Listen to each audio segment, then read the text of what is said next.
রোহিঙ্গা সংকট নিয়ে ঢাকায় মিয়ানমারের রাষ্ট্রদূত মিও মিন্ট থানকে পররাষ্ট্র মন্ত্রণালয়ে তলব করে উদ্বেগ জানিয়েছে বাংলাদেশ। এতে সহিংসতা বন্ধের পাশাপাশি রোহিঙ্গাদের উপর দমন পীড়ন বন্ধ করতে রাষ্ট্রদূতকে তার সরকারকে অনুরোধ করার কথা বলা হয়েছে।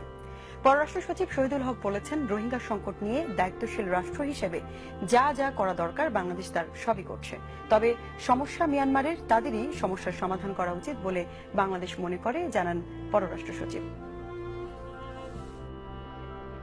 বেশ কিছুদিন ধরে মিয়ানমারের রাখাইন রাজ্যে রোহিঙ্গা মুসলমানদের উপর নির্বিচারে হত্যাযজ্ঞ চালাচ্ছে দেশটির সেনাবাহিনী। উদ্বাস্তু রোহিঙ্গারা সীমান্ত পাড়ি দিয়ে বাংলাদেশে ঢোকার চেষ্টা করছে।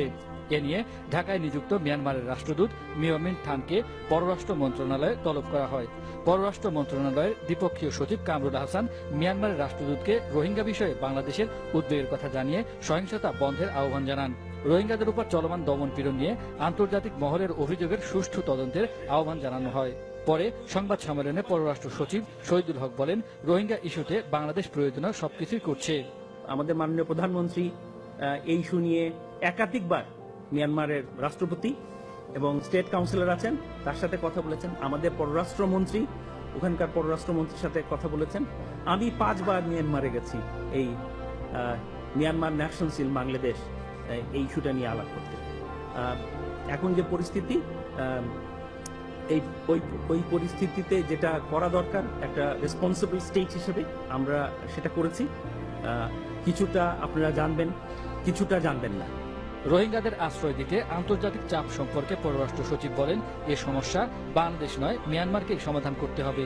প্রশ্ন হলো যে এই সমস্যাটা একটা যে দেশে উদ্ভূত হয়েছে, ওই সমাধানটা ওই দেশেই খুঁজতে হবে।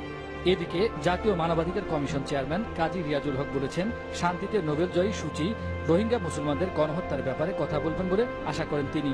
গাজীপুরে এক অনুষ্ঠান শেষে সাংবাদিকদের প্রশ্নের জবাবে তিনি কথা বলেন। উনি শান্তিতে নোবেল পুরস্কার পেলেন, ভাবছিলেন উনি আসার পরে, যদি উনি আসার পরে হয়তো একটা পরিবর্তন হবে। উনি বুঝতে পারবেন যে এটা মুসলমানদের দাবি, তারা দীর্ঘদিন থেকে বছরের পর বছর ধরে তারা এখানে আছে, এটা তাদের দেশ। ঘনবসতিপূর্ণ বাংলাদেশের পক্ষে বিশাল রোহিঙ্গা জনগোষ্ঠীকে আশ্রয় দেওয়া কঠিন বলে মন্তব্য করেন কাজী রিয়াজুল হক।